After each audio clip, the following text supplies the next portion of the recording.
from a public monument in Rome.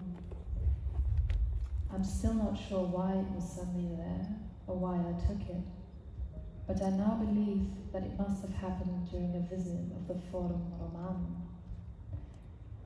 I haven't told many people about this, but I thought what better way to break the ice than to confess that I once violated one of your most famous sites, that I tried to put the former heart of the eternal city into my own grubby pocket. If it's any consolation, the piece is still in my possession and has accompanied me almost my entire life. I even once tried to drill a hole into it because I wanted to wear it as a pendant. But ancient Rome defeated me with its fragility. A little piece broke off, and there's now a mold that looks curiously modern.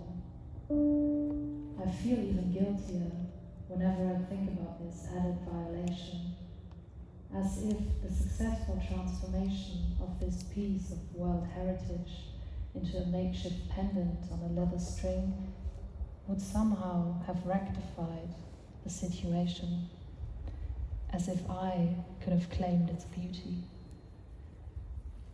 And now I sit here, writing up my confession in a small London flat, the heavy summer rain dripping off my cat's fur as I look out into the growing darkness, wondering whether my crime is still punishable, whether I should maybe write about Rome in a literary context, rather than open my door to consequences I can't afford.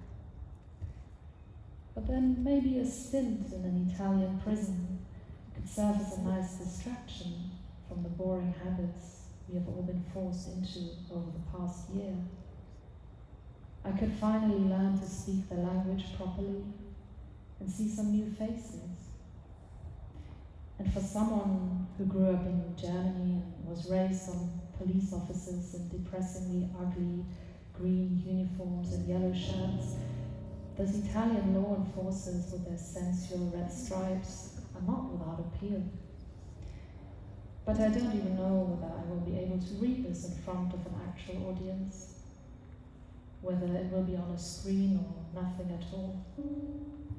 Since Britain has left the EU and new COVID regulations governing our daily lives grow like ivy around my foggy mind, nothing is certain anymore.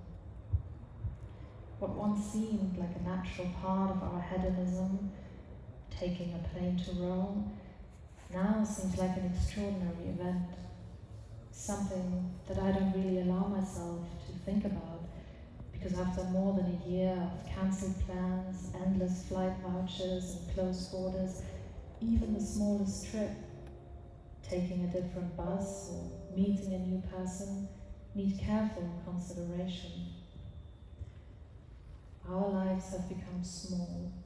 The radiuses in which we move don't leave much space for dreams and adventures, because an infective agent has reduced us to our mere existence as human beings, to that which we all have in common, our vulnerability